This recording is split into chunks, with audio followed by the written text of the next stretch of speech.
Students are joining. We will start in a minute.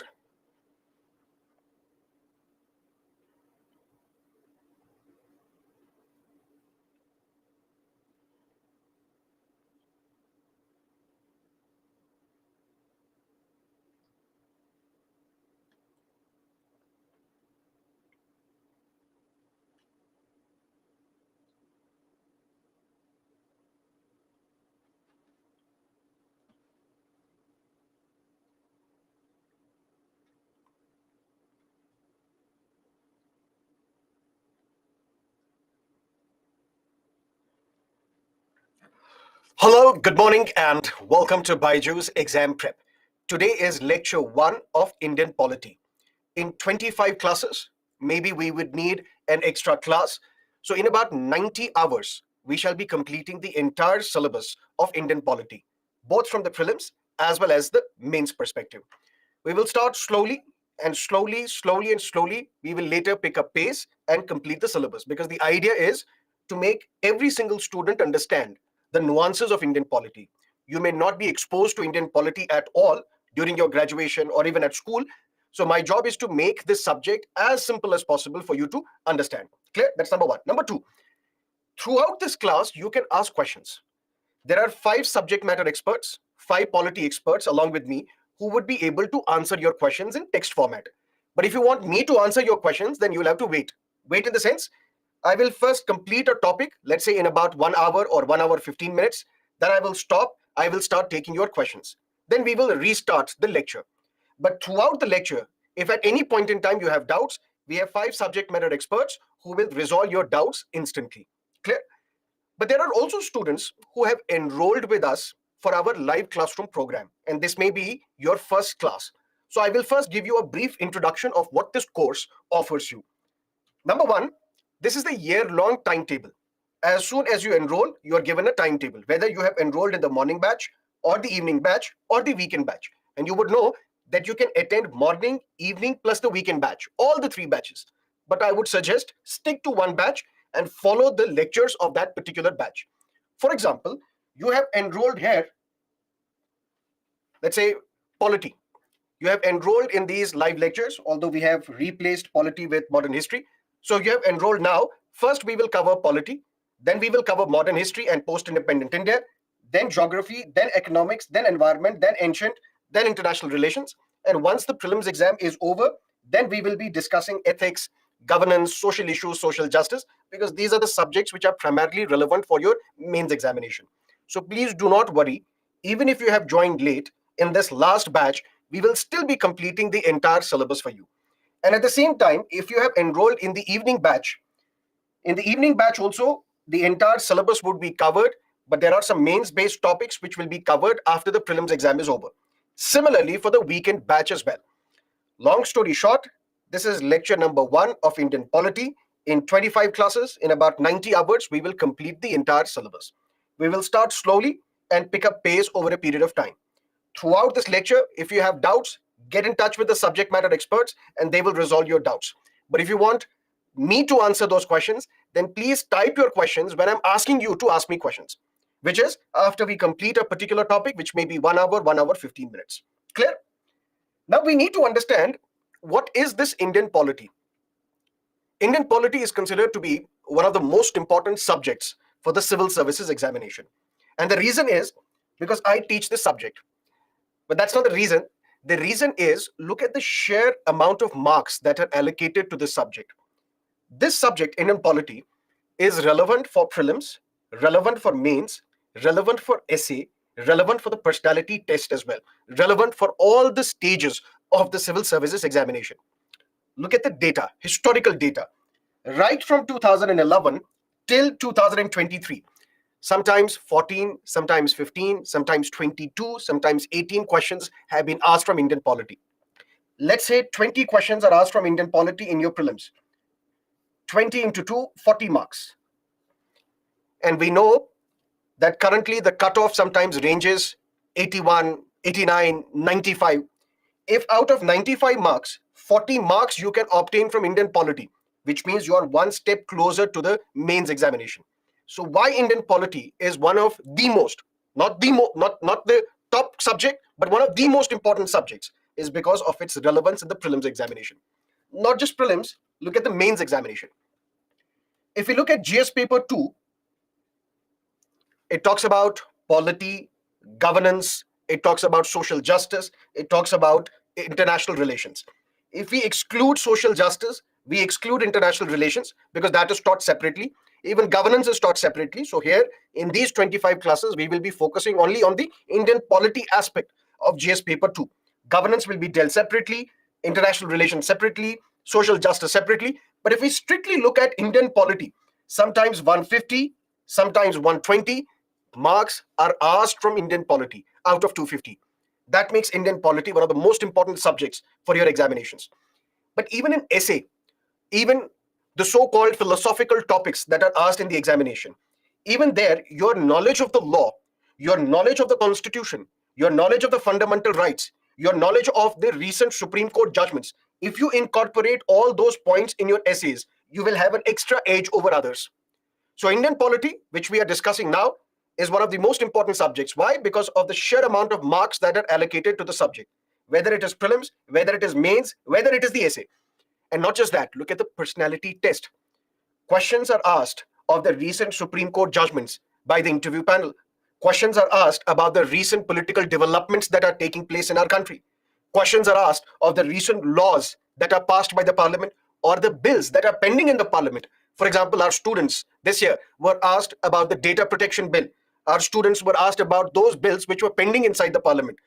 So, your knowledge of Indian polity, which you will gain through these 25 lectures, is going to help you in all the stages of this examination, whether it is prelims or mains or essay or the personality test. And that completes our introduction number 1, which means to tell you how important is Indian polity for the civil services examination. But if it is very important, then we need to understand what exactly do we need to study in Indian polity. Basically, there are 3 areas on which you will have to focus on. Area number 1, constitution. Constitution in the sense, look at the entire constitution, starting with the preamble, then part 1 of the constitution, which is union and its territory, then citizenship, then fundamental rights, then directive principles of state policy, then fundamental duties, then union, then states, union territories, elections, judiciary, panchayati raj institutions, so on and so forth. But look at me carefully. You have to study Constitution of India strictly according to the requirements of this examination. Yes, after attending these lectures, you may feel confident that you can argue your own case before the Supreme Court of India, but that should not be your purpose.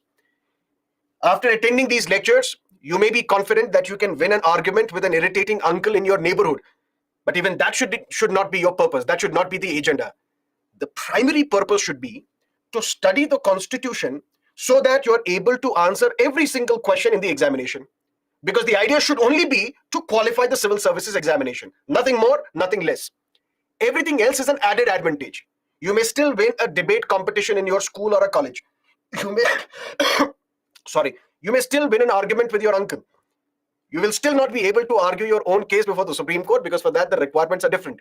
But your primary purpose should be to score maximum so that you're able to qualify the civil services examination in the single attempt.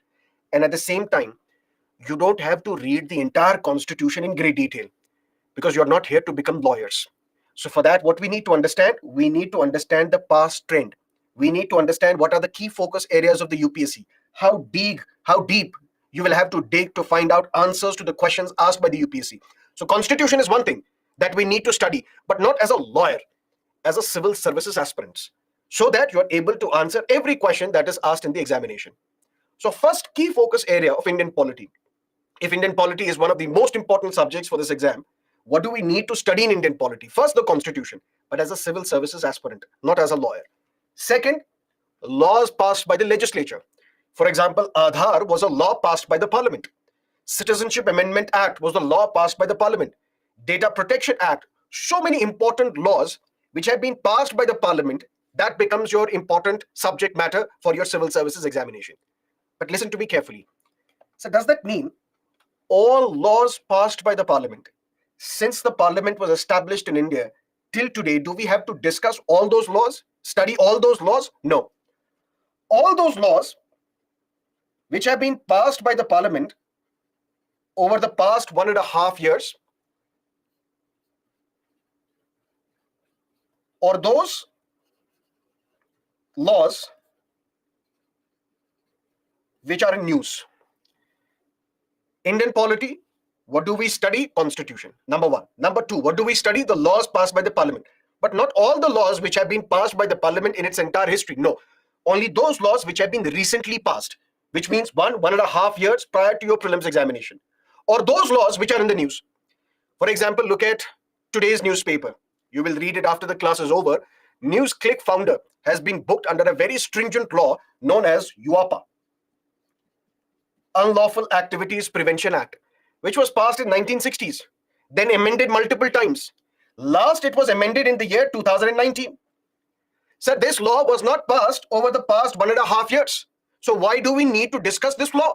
We need to discuss this law because this law was in the news. And a law which is in the news becomes part of your current affairs. And current affairs, you would know, is the most important aspect of this examination. So number one, in Indian polity, we have to focus on the constitution as a civil services aspirant, not as a lawyer. That is very important for you to understand. Second, we'll have to focus on the laws passed by the parliament. And which are these laws? Those laws which have been passed recently, which means 1.5 years ago, or those laws which are in the news, even if these laws have been passed in 1950s, 60s, 70s, but those laws which are in the news becomes important for your civil services examination. And finally, judicial verdicts. What is Supreme Court going to decide on the petitions challenging the way Article 370 was diluted by the government? How the Supreme Court is going to pronounce the judgment on the validity of Citizenship Amendment Act, whether CAA is constitutional or not. That is something that we will have to study. What did Supreme Court rule on Shabarimala case? Supreme Court said women of all age groups may pray at the Shabarimala temple. Why that judgment? How that judgment was given? That we will have to study. How did the Supreme Court say that this 10% reservation for economically weaker sections of the society is constitutional? That EWS judgment also we have to study. Because look at the questions that are now asked in the mains examination, the trend that we witnessed starting last year. Discuss this topic citing relevant case laws. Answer this question by citing the relevant case laws. So these case laws, these judgments, whether it is the Keshavananda Bharti judgment, whether it is the Golaknath judgment, whether it is the Kolo judgment, whether it is the Bammai judgment, whether it is Nalsa judgment, whether it is Joseph Shine judgment, whether it is another judgment, all these important judgments we will have to discuss, cite in your answers, because that will give more credibility to your answer. Long story short, Indian polity is one of the most important subjects. Why? Because relevant for prelims, mains, essay, personality test. Clear? Done. But what do we study in Indian polity? Three things, three focus areas. One, the Constitution of India. Second, the laws passed by the legislature. And we will discuss what is a legislature, what is executive, what is judiciary, but hold your horses. Third, we will have to discuss various Supreme Court judgments, judicial verdicts. These are the three areas that we will lay our entire emphasis on, which will make you ready for the civil services examination. Is that clear? Let's look at something else. Sir, if Indian polity is one of the most important subjects, and there are three key focus areas on Indian polity, but tell us what are the books that we need to study. There are lots of books available in the market. M. Lakshmikant, D.D. Basu, Subhash Kashyap, V.N. Shukla. Then you have the Bare Act of the Constitution. Then you have portals such as, or websites such as PRS, Legislative Research, IndianQanun.org. Then there are newspapers, the Hindu or Indian Express or Times of India or Hindustan Times. Then, sir, there are these NCERT books.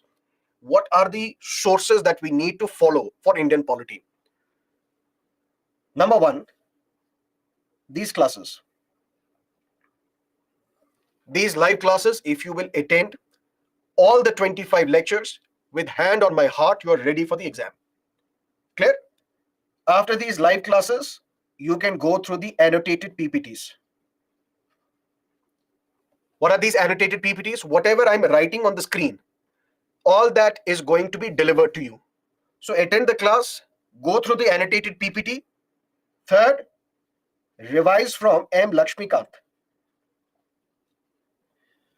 M. Lakshmikant, don't tell anybody, is one of the worst books written on Indian polity. It has no structure. It has no context. It does not explain why X is X. It is only facts. And all these facts have been collected from various sources by Mr. Lakshmikant, dumped in the form of a bulky book and presented to you. But nevertheless, Lakshmikant is very important for your exam. Why? Because this exam is a three-tier examination system. There is prelims, followed by mains, and then the personality test. In prelims, UPSC will test whether you have the factual knowledge, whether you have the conceptual clarity or not.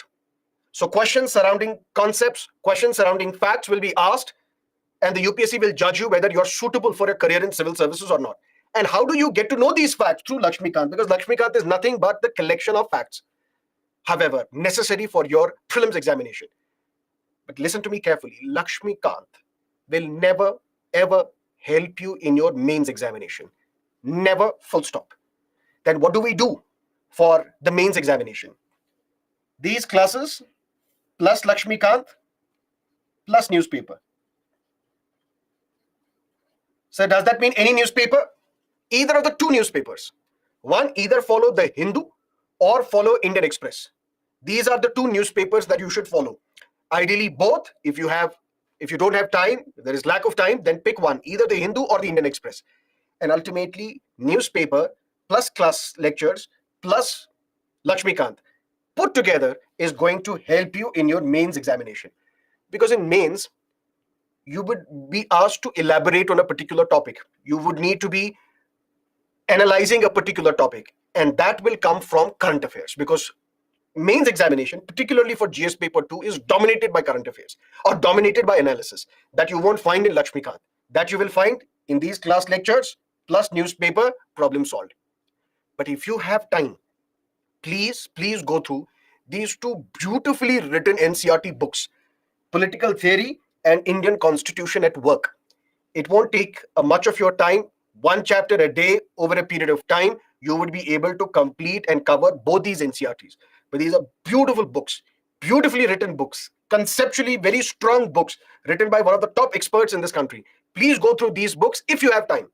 If you don't have time, in any case, I'm going to cover the important crux of both these books in my live lectures as well. So long story short, let's repeat. Indian polity is one of the most important subjects because it is relevant for prelims, mains, essay, personality test. Done. In Indian polity, we have to focus on constitution, the laws passed by the legislature, and various judicial pronouncements, judicial verdicts. Done. Then what is the source? What is the book list that we need to follow? Class lectures plus annotated PPTs. After this lecture, we also give you something known as ARM to arm you, and that is known as additional reading material. But don't go through that. If you are thorough with the class lectures, if you have understood the class lecture, go through the annotated PPTs. Even after that, if it is not clear, then go through additional reading material, because I don't want to bombard you with content. Then you will only become content collector, not a district collector. So if you want to be a district collector, minimize your sources. Restrict the sources from which you obtain the knowledge. Classes plus Lakshmikant plus newspaper. That should be it. That's your source for Indian polity. And if you have time, go through these two beautifully written NCERT books. Done? Now I will take questions for 5 minutes. After that, we will formally start our lecture. Questions, please.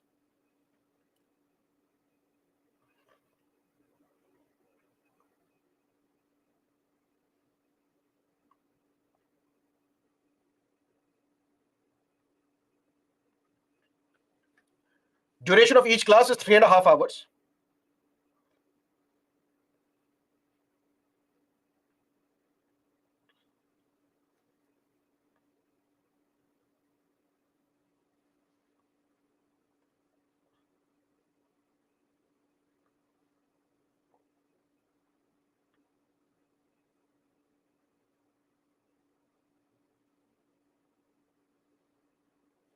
In how many days we will complete the syllabus?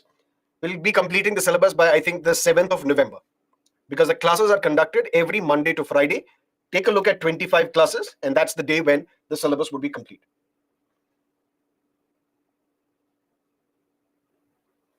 Should we be making notes? Whatever I am saying, you can make note of it, plus whatever is there on the annotated PPT, that should be more than enough. Now let's formally start. And I told you that we will start with basics, assuming you have been you have never been exposed to Indian polity. So you are a complete beginner. You have no idea about Indian polity. Don't worry, we will cover the basics. We'll start from basics, we'll cover from scratch and slowly and gradually build up. If constitution is something that we need to study for Indian polity, the first thing that we need to understand is what is a constitution? What is a constitution? Constitution is, in simple words, a rule book. Rule book in the sense, for example, there is a religion X. For that religion X, there is a textbook. There is a sacred book for that religion. What should the followers of that religion do? That is mentioned in that book. How should their life be governed? That is mentioned in that book. Similarly, replace this individual with the country. How the political setup of the country should be. How this governance of this country should be carried out. That's mentioned in this rule book, and that rule book is the constitution. We can call it a manual as well, in simple words. For example, right now, a kitchen appliance, which is hotly in demand, air fryer, for the healthy individuals or those who want to be healthy because it uses less oil. How to operate that air fryer, we have a manual. Similarly, how to operate a country, we need a manual, and that manual is the constitution. But that was a simplistic definition of what a constitution is. Let's now get into the technicality. We say constitution is the supreme law of land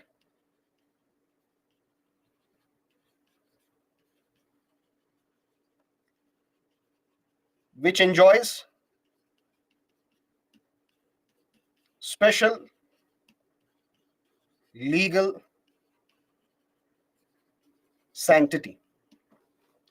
Constitution is the supreme law of land which enjoys special legal sanctity. What does that mean? We have a hierarchy. At the top of the hierarchy, we have the constitution, followed by the laws passed by the parliament,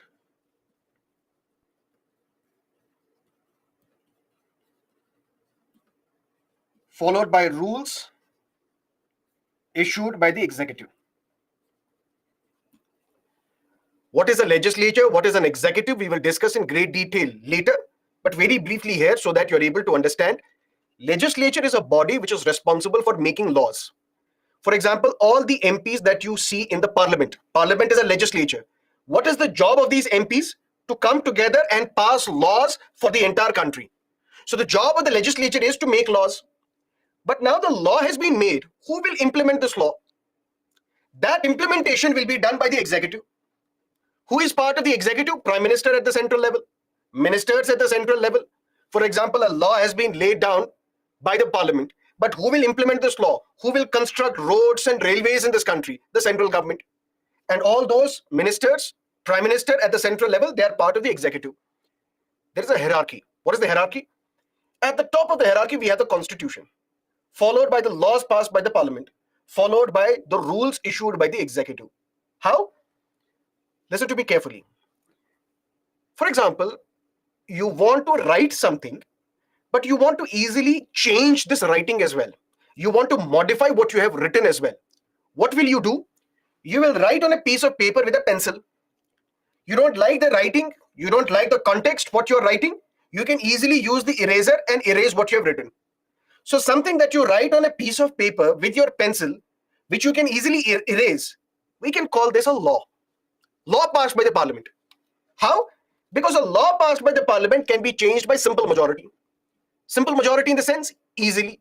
Easily in the sense, if there are 500 people in the parliament, let's assume there are 500 members of the parliament, and there is a law to be passed by the parliament.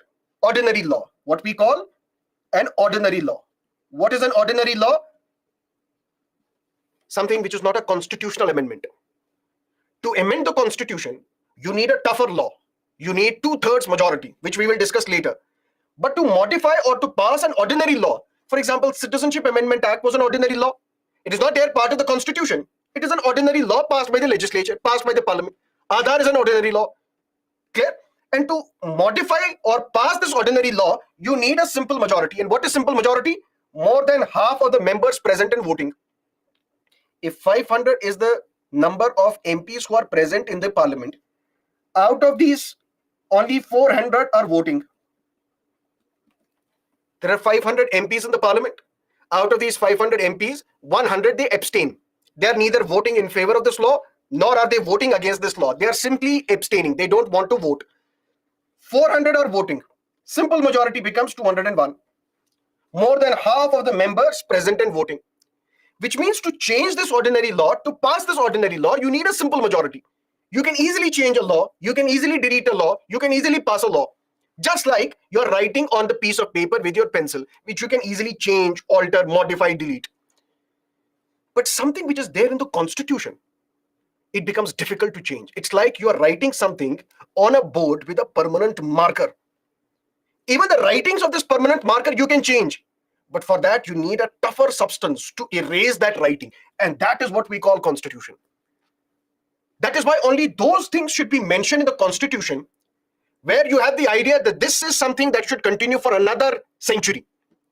For example, fundamental rights, directive principles of state policy, the role and the powers of the president, which we want to continue for a long time, as long as we have the Union of India, as long as we have the idea of India.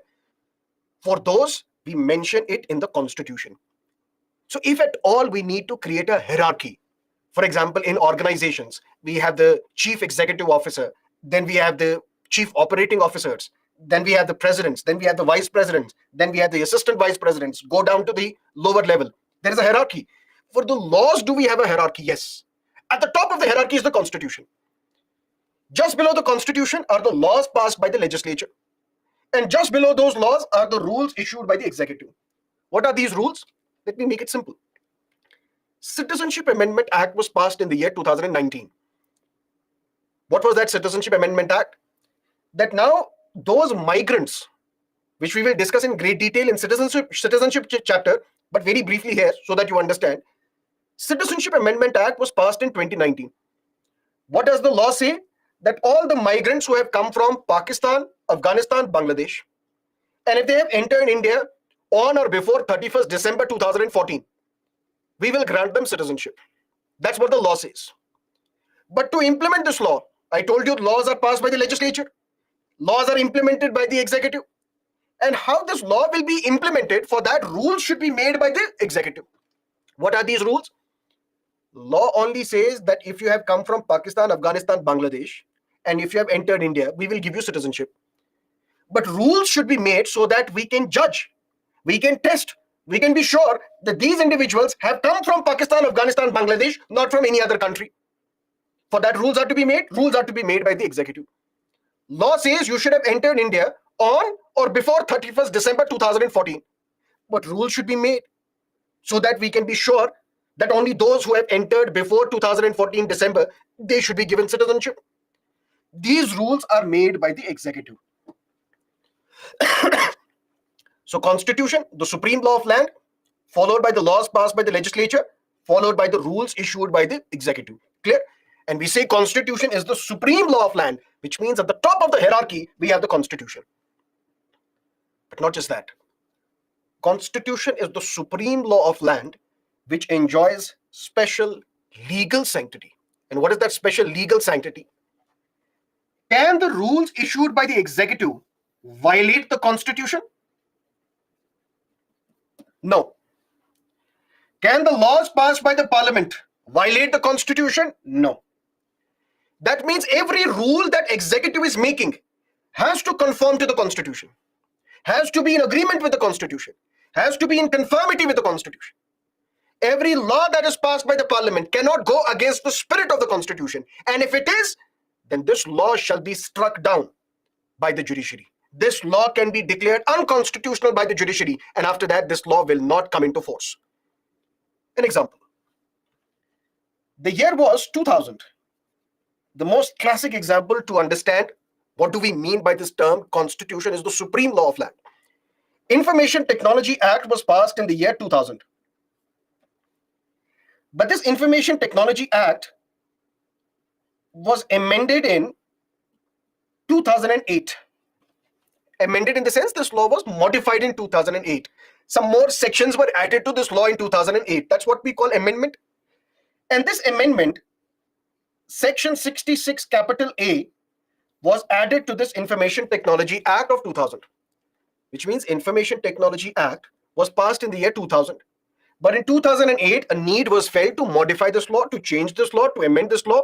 And that's how in 2008, Section 66 capital A was added to Information Technology Act. And what is this law? This law is not there in the Constitution. Why? Because this law would need to be changed over a period of time. This is like you're writing on a piece of paper with a pencil, which you can easily change, modify, amend. If this law would have been in the Constitution, it would have been like marking with a permanent marker on a board, which becomes very difficult to change. That is why not all laws are there in the Constitution. So this is the law which was passed by legislature, the Parliament of India. But we know every law passed by the Parliament has to be in agreement with the Constitution. Any law which is not in agreement with the Constitution shall be declared unconstitutional by the judiciary. Because of this Section 66 capital A, what was the wording of this section? This section said, if you are using an electronic device, whether it is your smartphone, whether it is your laptop, whether it's your desktop, and you are transmitting messages, these messages cause annoyance to somebody, then you will be booked under Section 66 capital A. Simple. Section 66 capital A, if somebody is using an electronic device, let's say a smartphone or a laptop, and is transmitting messages, Facebook post, Twitter tweet, or now it is known as x.com, whatever, thanks to Elon Musk. If you are posting something on your WhatsApp, whatever you are doing, but if those messages cause annoyance to somebody, you will be booked and you will be sent to jail. Then what happened? Balasaheb Thackeray, the supremo of the Shiv Sena. Now Shiv Sena has been split. 1966, Balasaheb Thackeray, who was a cartoonist, he started this political party known as the Shiv Sena. And then few years ago, Mr. Balasaheb Thackeray passed away.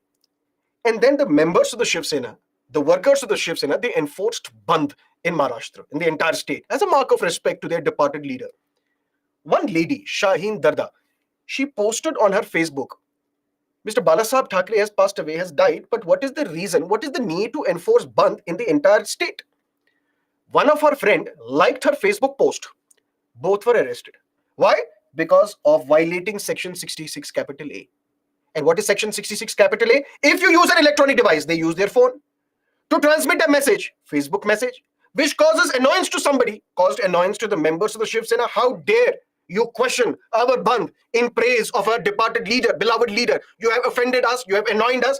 An FIR was filed, Shaheen Darda and her friend were arrested. Another case. One businessman in Puducherry, he logged in to his Twitter account, it was then Twitter, posted a tweet and said the then finance minister, Mr. P. Chidambaram's son, has amassed huge wealth. Caused annoyance to Mr. Karti Chidambaram, who is now the member of the parliament from Shivaganga constituency in Tamil Nadu. Caused annoyance to him. This particular businessman from Puducherry was arrested under Section 66 capital A. One law student, Shreya Singhal,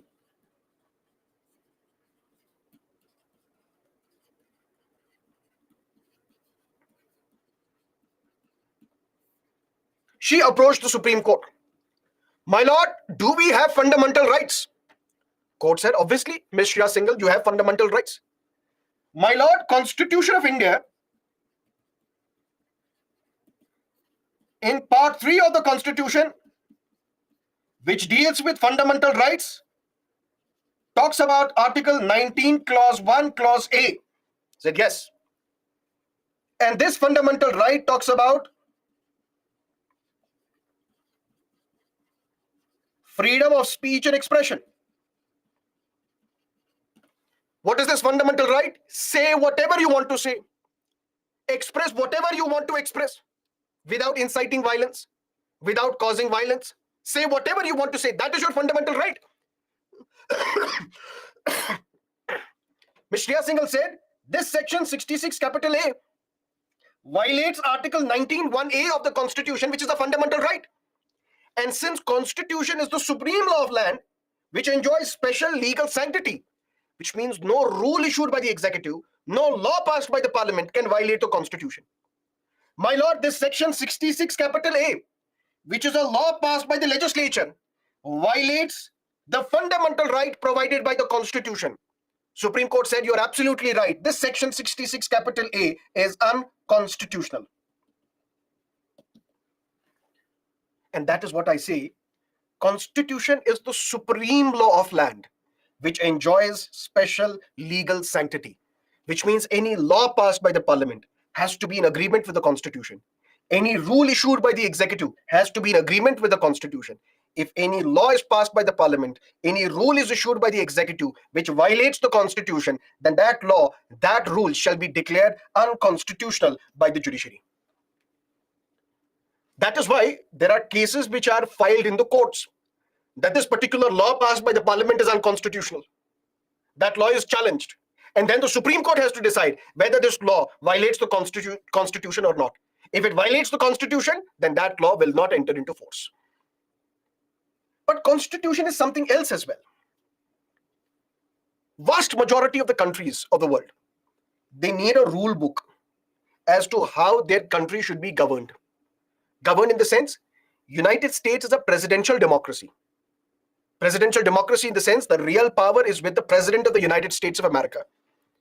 But India is a parliamentary democracy where the real power is with the Prime Minister. We have a president as well, but the real power is with the Prime Minister. How should a particular country's polity be governed?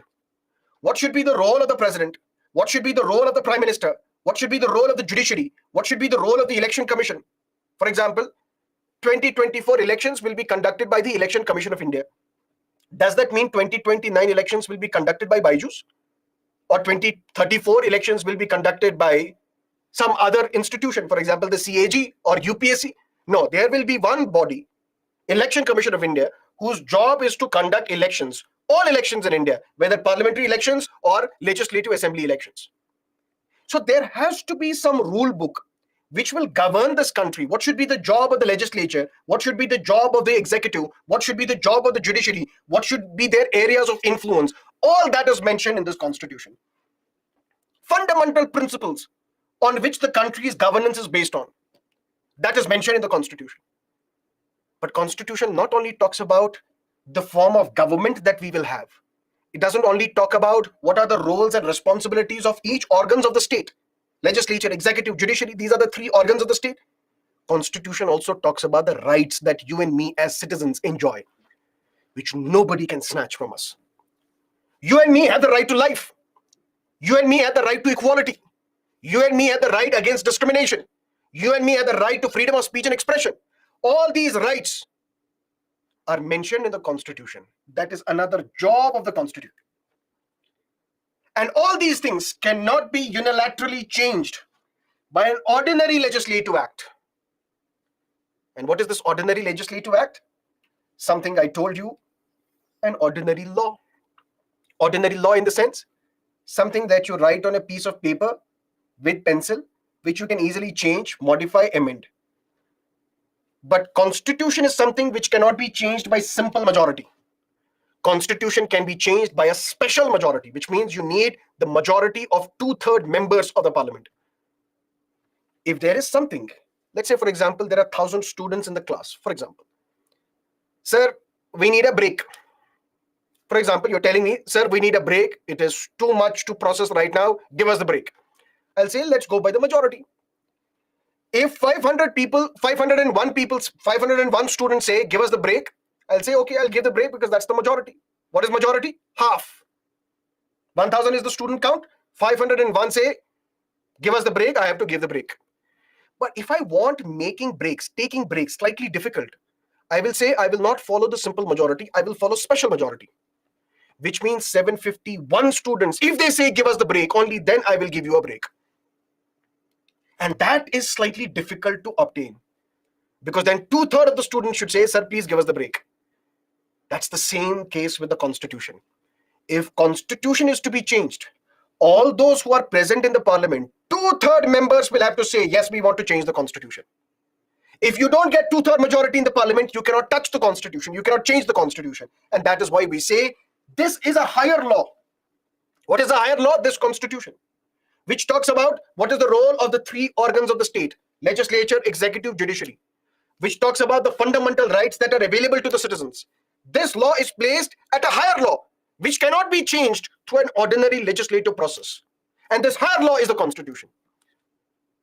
So long story short, what is a constitution? We say the vast majority of contemporary constitutions describe the basic principles of the state. Basic principle of the state: are we an Islamic state or a secular state? Are we a Hindu Rashtra or a secular state? That's mentioned in the Constitution. Preamble. We, the people of India, having solemnly resolved to constitute India into a sovereign, socialist, secular, democratic republic. All these are the basic principles defined in the Constitution. Structures that we need to follow, whether a parliamentary democracy or a presidential democracy. Processes of government. What should be the role of the president? What should be the role of the prime minister? The fundamental rights of the citizens. Where are these mentioned in the Constitution? All these things are mentioned in the Constitution. And this Constitution is placed at a higher level. This is a higher law. That's why I say Constitution is the supreme law of land. And the supreme law cannot be changed, cannot be unilaterally altered, modified, amended through an ordinary process. For that, you need a difficult process, which means 2/3 majority. And this higher law is the Constitution. That is what a constitution is. Any questions as of now?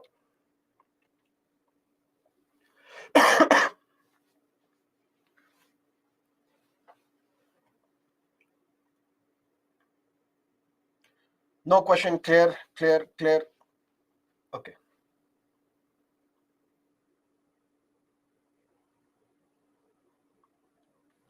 Great.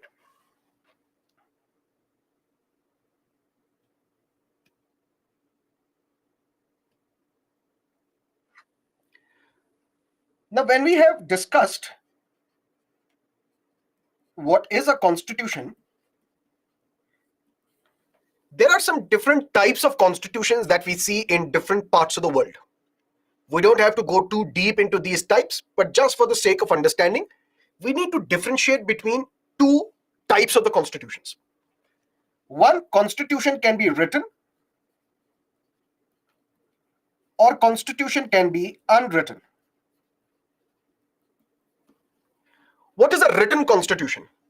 For example, if you were to ask me, sir, show me the Constitution of India, I will take out this bulky book and tell you this is the Constitution of India with 12 schedules, 25 parts, 445 articles. This is the Constitution of India. Sir, show me the Constitution of United States. I will take out a small pamphlet and tell you this is the Constitution of United States with 27 amendments since 1789. That means this Constitution is written. Written means Constitution is codified into parts. For example, our Constitution starts with a preamble. Then there is part 1 of the Constitution, which deals with union and its territory. Part 2, which deals with citizenship. Part 3, which deals with fundamental rights. Part 4 deals with directive principles of state policy. Part 4, capital A, deals with fundamental duties, so on and so forth. We have 25 parts. That means our entire Constitution is what? Written. Written means it is codified into various parts. Part 1, Part 2 till Part 25. Similarly, US Constitution is also codified. Article 1 of the Constitution of United States gives all the powers to the Congress of United States. This is not Rahul Gandhi's Congress.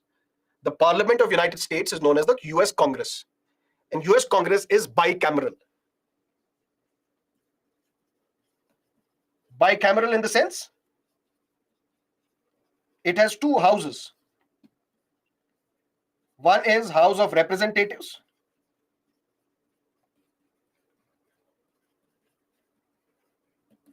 The other is Senate. Just like in India, we have a bicameral legislature at the central level. The Parliament of India consists of two houses. Lower house known as Lok Sabha or House of the People.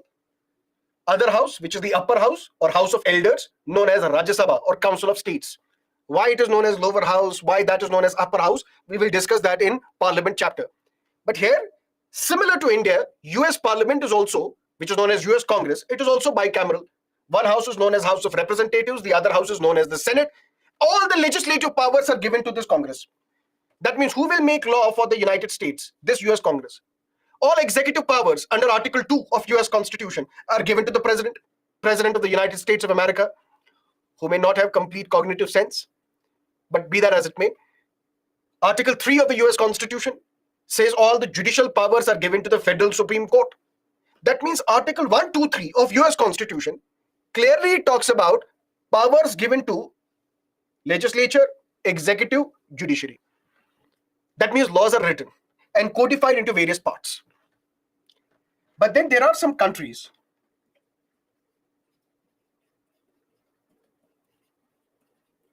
for example, England, for example, New Zealand,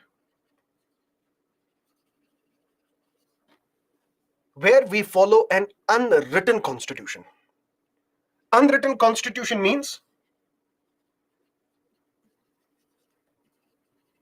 not all laws are written,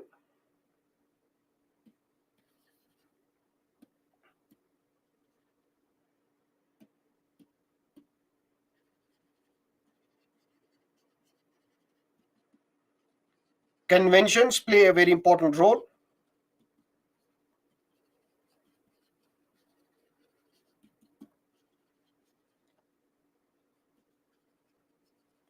and parliament is sovereign. Listen to me carefully. What is a constitution? Do you know that? Constitution is the supreme law of land which enjoys special legal sanctity. We can say constitution is a document of people's faith and aspirations. For example, when we were under the colonial rule, we desperately wanted dignity. We desperately wanted equality. For example, there was a time when an Indian judge cannot try Europeans. If there is a judge who is a localite, who is from India, sorry, but the accused is a European, this Indian judge cannot try a European because there was no equality. We were begging for equality. We were begging for justice. We were begging that we should pass our own laws for the people of India. But we were not given these rights. But then came independence.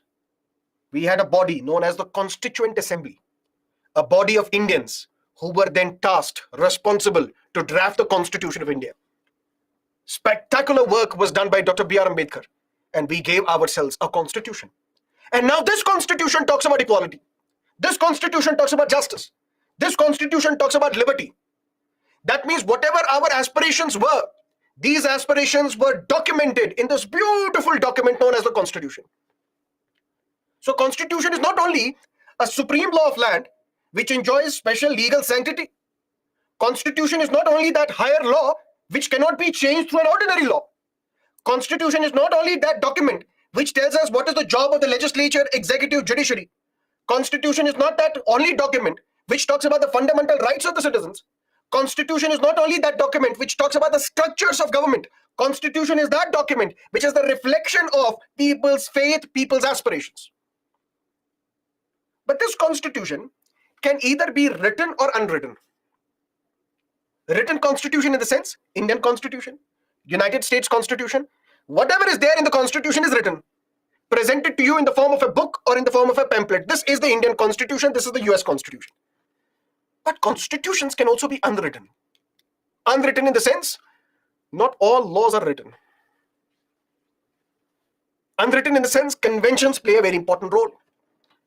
Unwritten in the sense, parliament is sovereign. What does that mean? I told you, if you were to ask me, sir, show me the Constitution of India, I'll take out a bulky book and tell you this is the Indian Constitution. But if you were to ask me, sir, show me the Constitution of United Kingdom, New Zealand, I cannot show you. Why? Because it is not written and codified into one single document. Uncodified into one single document. There is no single document that we can call the Constitution of Britain, Constitution of New Zealand. Why? Sir, does that mean these English people were lazy? They could not take all the laws and consolidate them together in the form of a single document. Were they lazy? Perhaps. Or just like two individuals are not alike, two countries also cannot be alike. Different. Throughout the history of United Kingdom or England, They never felt the need that all these different laws that we have, for example, laws related to Prime Minister, laws related to the people of England, their rights, laws related to the judiciary, they never felt the need that we need to bring all these laws together and document them into one single document. They never felt the need. If tomorrow they will feel the need, maybe they will also write their constitution. Write the constitution in the sense that doesn't mean laws are not written. Laws are written. But laws are written, they are not codified into one single document. In India and United States, laws are written and codified into one single document. This one single book, one single document is the Constitution of India, Constitution of United States. But in England, although laws are written, not all laws, I'll tell you later why, but laws are written, but they're not written and codified into one single document. They're not presented in the form of a single document. Why? Because they never felt the need. For centuries, they have been governed like this. They never felt the need that we need all these laws to be documented into a single document. If tomorrow they will feel the need, maybe they will consolidate all their laws into one single document known as the Constitution. Which means when not all laws are written, conventions play a very important role. What is a convention? An unwritten rule. What is an unwritten rule? Listen to me carefully. The Queen of England, or now we have a king, the King of England, when British Parliament passes a law, passes a bill. What is a bill? Bill is a proposal. What is the proposal? Let's say the proposal is universal basic income. All the people of India, regardless of their income, regardless of their educational qualification, regardless of their resources, we will give them 3,000 rupees per month. That means 3,000 rupees is what? Basic income.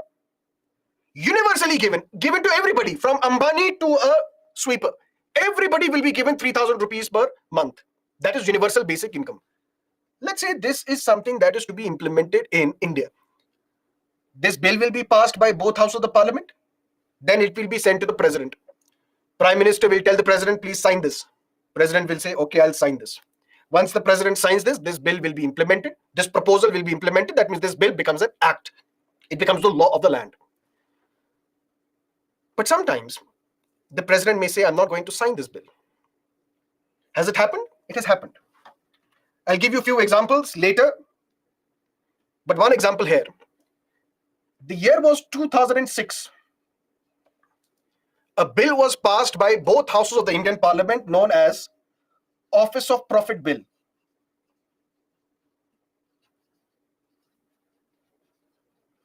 We will discuss in Parliament chapter what is this Office of Profit. But a bill was passed by both houses of the Parliament. I'll give you a brief background as well. Srimati Sonia Gandhi, she was the member of the Parliament, Lok Sabha, from the Rai Bareilly constituency of Uttar Pradesh. She was also the chairperson of the National Advisory Council, NAC. The question came that as the member of the Parliament, you cannot hold any other post. Since you are holding other post, which is of National Advisory Council chairperson, you are holding an office of profit. And as such, you should be disqualified. Srimati Sonia Gandhi resigned. She contested the election again, and this time won by a thumping majority. But she wanted again to become the chairperson of the National Advisory Council. What the members of the Parliament of her party decided? They said this post, chairperson of the National Advisory Council, should be kept under the exempted list. Exempted list in the sense that they should declare that this post of National Advisory Council is not an office of profit. When it is not an office of profit, which means you cannot be disqualified. A member of the Parliament, even after you have become the member of the Parliament, you can still be disqualified. Disqualified means you will no longer continue as the member of the Parliament. For example, Shri Rahul Gandhi, till recently, he was a member of the Parliament, but he was convicted by a court, given sentence of 2 years in jail for criminal defamation. He lost his membership. Luckily, Supreme Court came to his rescue. Supreme Court said, no, this conviction is suspended, and then he was reinstated as the member of the Parliament. But even after you are the member of the Parliament, you can still lose your membership if you have been convicted, if your citizenship has got changed. For example, to contest election, I should be an Indian. I contested the election as an Indian, got admitted, elected to the Parliament of India. But after that, I gave up my citizenship. I took up Canadian citizenship, reverse Akshay Kumar. Does that mean as a Canadian, I can continue as the member of the parliament? No, I will lose my membership if my citizenship has got changed. Similarly, after my election, if I'm holding an office of profit, I should be disqualified. Sonia Gandhi, as the member of the Lok Sabha, she was the chairperson of the National Advisory Council. That means, as the member of the parliament, she was holding an office under the executive, under the government, which violates office of profit. She resigned, contested the election again, and the parliament, meanwhile, decides that this National Advisory Council post, chairperson, should be kept in the exemption list. That means this position should be exempted from office of profit. Even if you are holding this office, it should not be declared you are holding an office of profit. That means you will not be disqualified. When this bill was passed by both houses of the parliament, because Congress then had the majority, APJ Abdul Kalam was the president of India. This bill, Office of Profit Bill, was presented to Mr. APJ Abdul Kalam. And he said, I'm not going to sign this. He sent the bill back to the parliament. Please reconsider this bill. The very next day, Indian Express said, this is UPA government's oops movement. They passed, parliament passed, both houses of the parliament passed this bill, sent to the president. President refused to sign this, saying, please reconsider this bill, sent the bill back for parliament to reconsider. And Indian Express said, this is the Congress government's oops movement. Oops, the president has sent the bill back. That is mentioned in the constitution because president can give his signature on the bill, may say, I'm not going to sign this bill, may send the bill back for reconsideration, saying, please reconsider this bill. This is mentioned where? In the constitution. But in England, there is a convention. And what is that convention? Unwritten rule. A rule that they follow, but which is not mentioned anywhere. And what is that rule? The king has to sign the bill passed by the Parliament of Britain. When the Parliament of Britain passes any bill, it is sent to the king or the queen, as it may be. They have no other option but to sign that bill. Is it mentioned anywhere? No. Is it mentioned in any law? No. Where is it mentioned? It is unwritten rule. And that unwritten rule is the convention. Not just this. In India, Lok Sabha can be dissolved. Who can dissolve Lok Sabha? President of India. But how? On the advice of the Prime Minister. For example, 1971, after the India-Pakistan war, which led to the emergence of Bangladesh as an independent country, Srimati Indira Gandhi was the Prime Minister. She said, now the public mood is in my favor.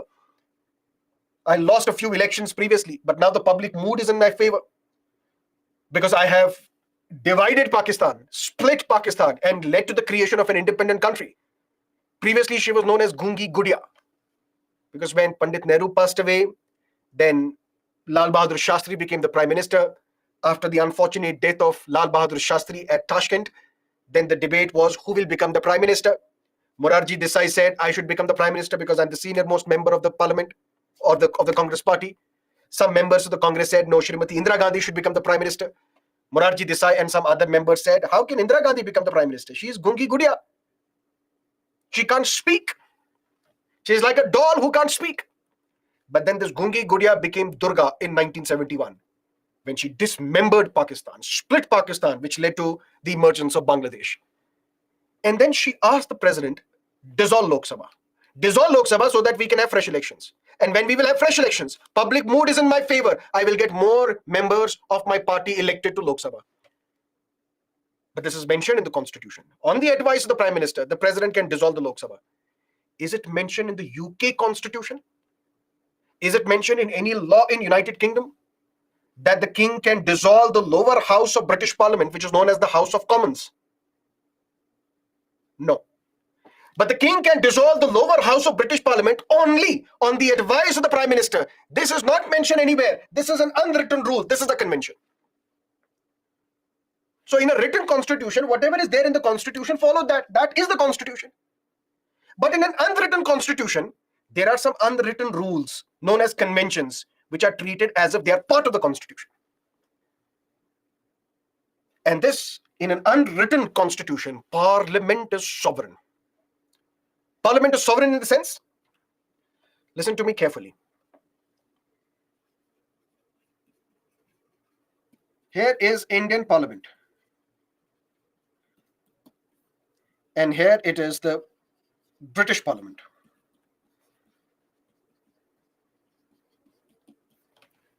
What do we mean by sovereignty? In the sense, the ultimate power to make any decision, to unmake any decision. That is sovereignty, independence. Independent power to take any decision, to make any decision, to unmake any decision, that is sovereignty. Indian Parliament has some restrictions.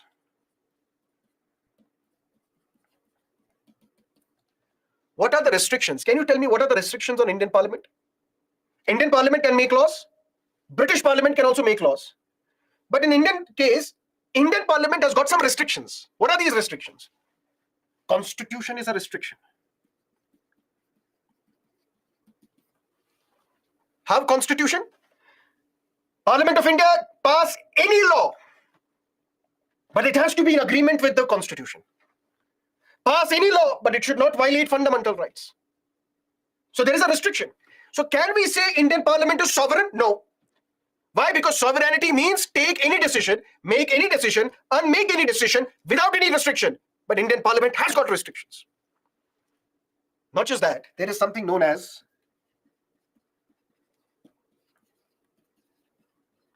doctrine of basic structure. What is basic structure doctrine? Innovated by the Supreme Court in a landmark Keshavananda Bharti case. Keshavananda Bharti case, which we will discuss later when we will discuss amendment of the Constitution and the doctrine of basic structure. But very briefly here, the original Constitution, when it was written in 1950, it did not place any restriction on the Parliament. The only restriction was that a law which is passed by the Parliament should not violate fundamental rights. That's it. There was no other restriction. When there was no other restriction, various changes were made by the Parliament and ultimately matter went to the court. And now the court had to answer this very basic question. Is the power of the Parliament supreme that it can amend any provision of the Constitution? The Supreme Court said no. Parliament has the power to amend any provision of the Constitution, but it does not have the power to alter the basic structure. For example, this is a building. Clear? This is a building. Can we change this screen on which I'm writing? Yes, we can. Can we change this mic from which you can hear me? Yes, we can. Can we change the lighting of this place? Yes, we can. Can we change the air conditioner? Yes, we can. Can we change the teacher? Yes, we can. But can we change the very foundation of this building on which this building is standing? Can we? We can.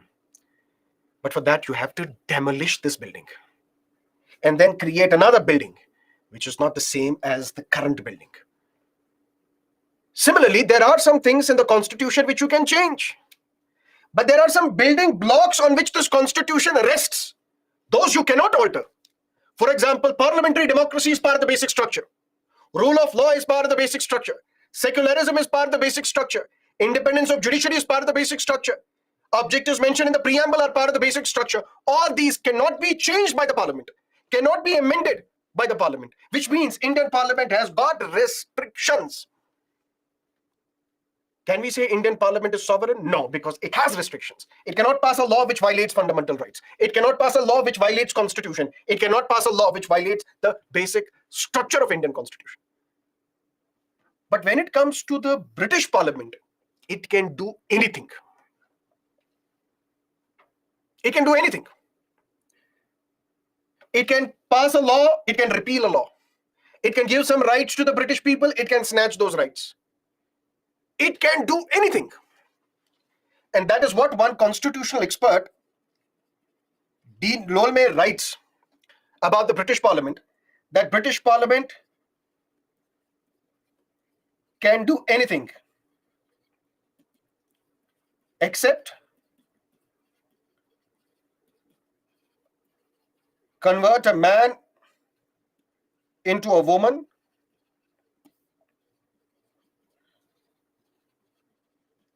and a woman into a man. British Parliament has got no restrictions whatsoever. It can pass any law, it can repeal any law, it can do anything except convert a man into a woman and a woman into a man, according to D. Lolme. Which means British Parliament is what? It is sovereign. which means the parliament, the legislature of a country where the constitution is unwritten, there the parliament is sovereign.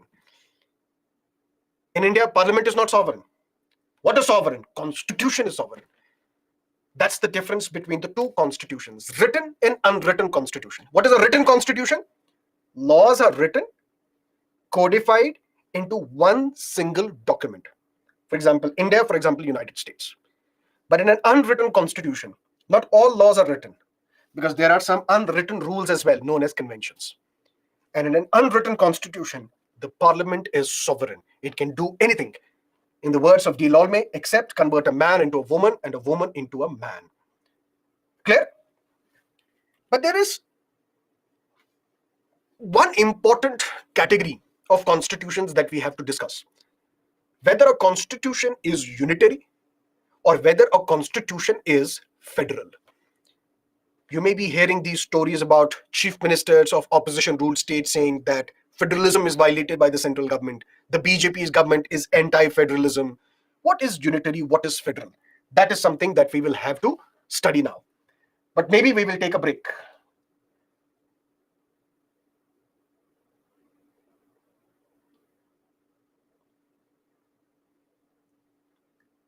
Yes, no.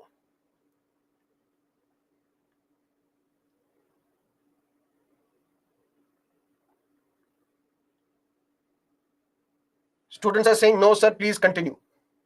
What should I do? Majority say no. No break, no break, no break, break, no, no. Okay, no break.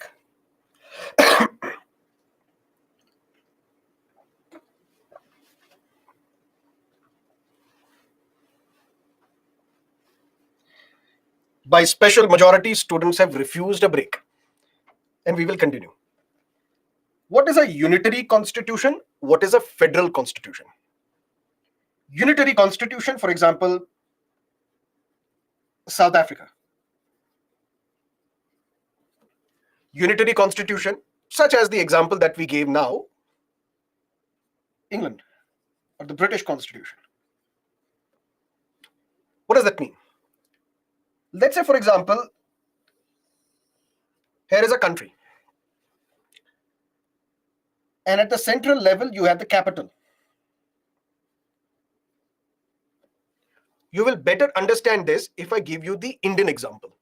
Indian example in the sense, you're all aware of what is happening in India. India is a country. We have 28 states. We have 8 union territories.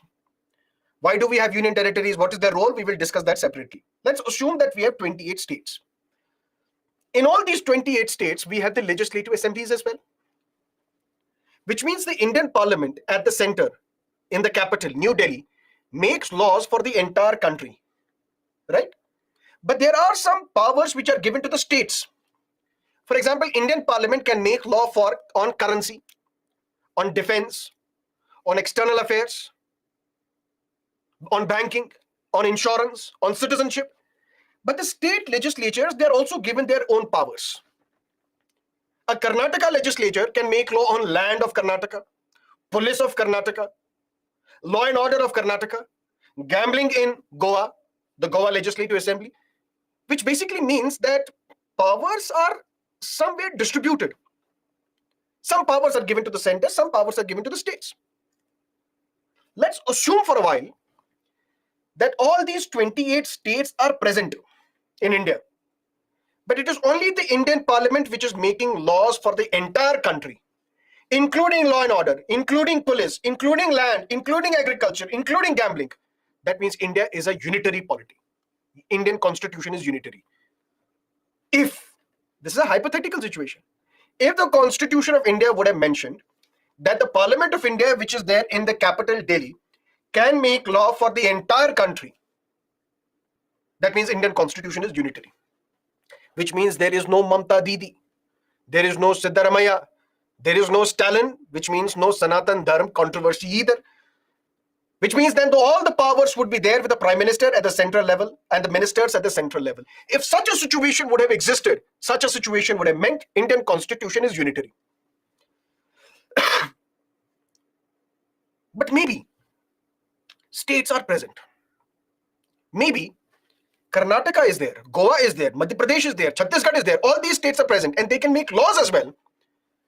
But those are only delegation, not distribution. What is the difference between delegation and distribution? For example, it is my job to come to the studio, to turn on the lights, turn on the camera, turn on the app, turn on this device on which I'm writing. It is my job.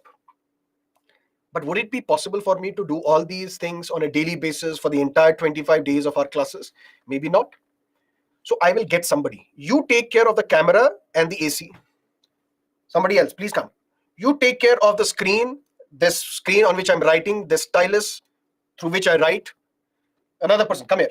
You take care of my food. Ensure that I have continuous supply of water, and after the class is over, I have a sumptuous breakfast as well.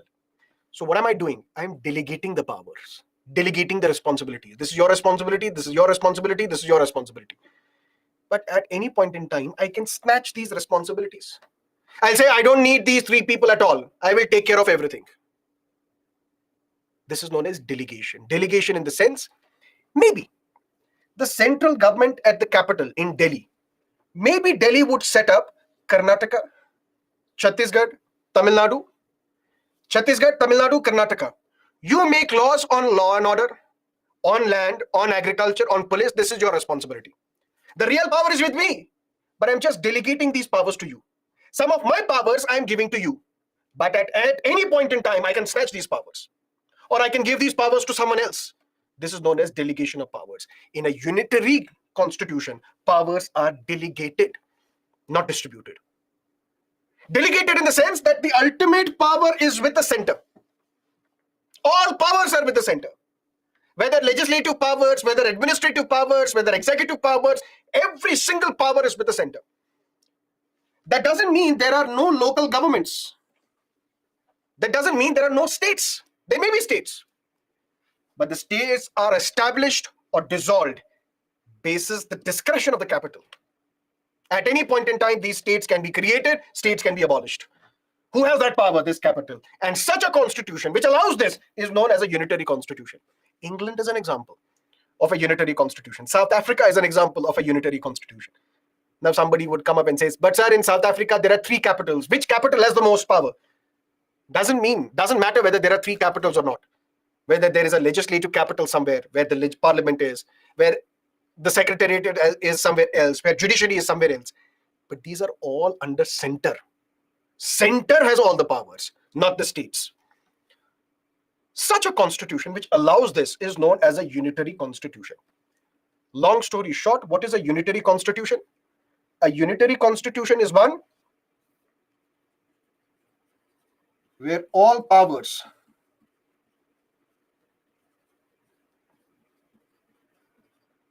are concentrated in one strong center, the capital. And all these powers may be delegated.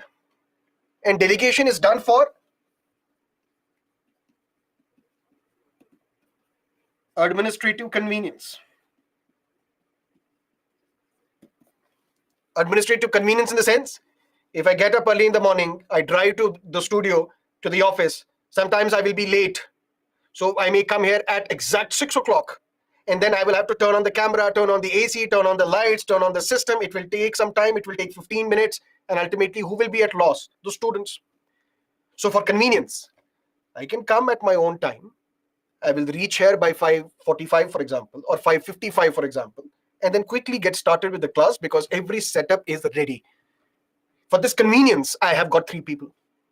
Similarly, in a unitary constitution, all the powers are concentrated in one strong center. But these powers can be delegated to others for convenience. Because if for a particular state, even the police has to be taken care of by the center, it will be time consuming. For better administration, we will delegate the power of the police to a local state, to a state government. But at any point in time, I can snatch these powers back, take away these powers, because these powers are only delegated. These are not distributed. That's a unitary constitution. But then the constitution can also be federal. Now listen to me carefully, the most important discussion. Constitution can also be federal. But what is the definition of a federal constitution? We don't know. Sir, what is the definition of a unitary constitution? A unitary constitution is one where all the powers, whether legislative, executive, administrative, are concentrated in one strong center, where powers may be delegated for administrative convenience, but the powers are not distributed. Such a polity is known as a unitary polity. Such a constitution which allows this is known as a unitary constitution. For example, South Africa, for example, Britain. But what is the definition of a federal constitution? We do not know. There is no definition. When there is no definition, then what do? We take a look at the US Constitution.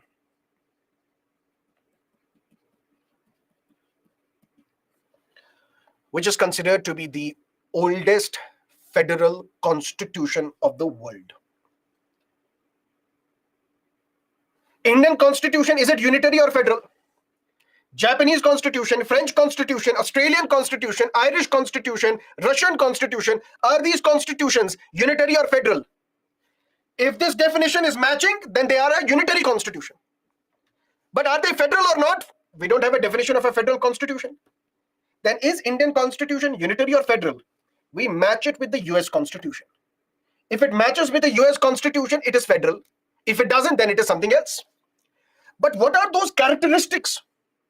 What are those features which make US Constitution a federal constitution? 5.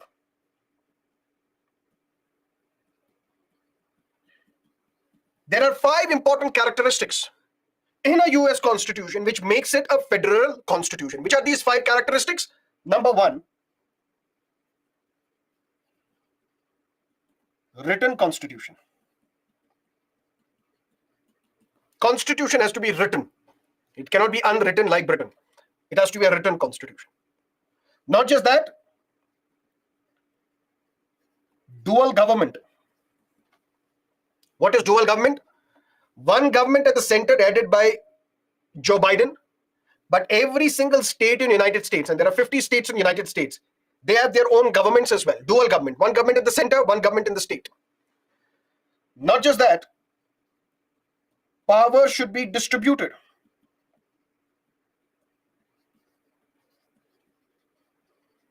Distribution of powers. Some powers are given to the center, some powers given to the states. It is not delegation, because delegation is done by a superior authority to an inferior authority. Delegation happens in a unitary constitution, where a superior authority, superior body, which is the center, delegates some of the powers to the inferior body, which is the state. But at any point in time, this power can be snatched. This power can be given to someone else.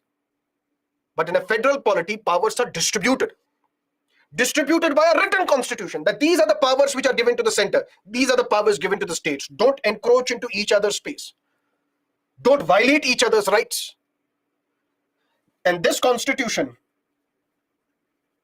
it should be a rigid constitution. What is a rigid constitution? Rigid constitution does not mean that the constitution cannot be changed, cannot be modified, cannot be altered. Rigidity does not mean that it is very difficult to amend the constitution. Rigidity means if constitution is to be altered, if constitution is to be amended, it must be a joint act of center and states.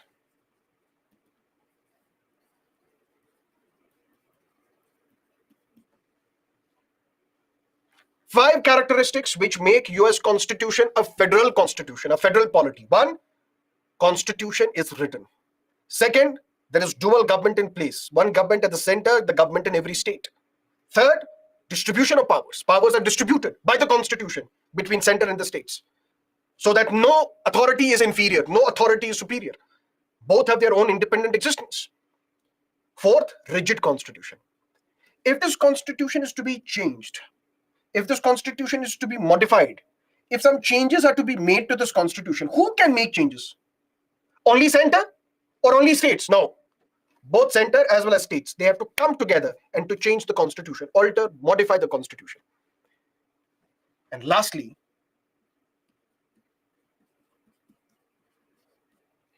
independent judiciary. Let's say, for example, judiciary is like a referee, an umpire. If there is a dispute between center and the state, who will resolve this dispute? Judiciary. But if this judiciary is biased in favor of the center, then how will I take this decision? I will give every verdict in favor of the center. I will give every verdict against the states. Judiciary has to be independent, because an independent judiciary will impartially ensure that constitution is followed and ensure that this constitution is supreme. Supreme in the sense that neither the center can violate the constitution nor the states can violate the constitution. Supremacy of the constitution is paramount. And all these 5 characteristics, that is what constitutional experts say make US constitution a federal polity, a federal constitution.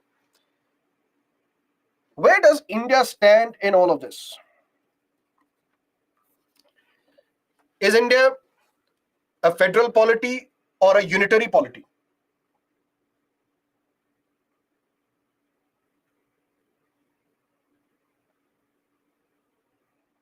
Mix, both, mix, unitary, federal, unitary, mix, quasi.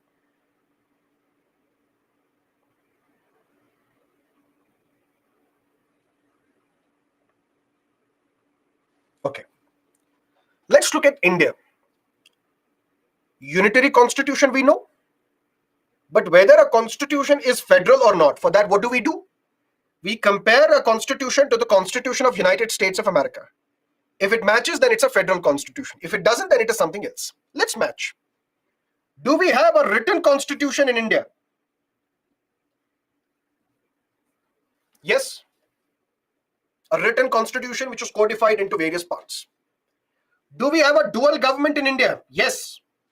One government at the center, Mr. Modi's government at the center, and Mamta Didi's government in West Bengal. Yogi Ji's government in UP. Mr. Stalin's government in Tamil Nadu. Mr. KCR's government in Telangana.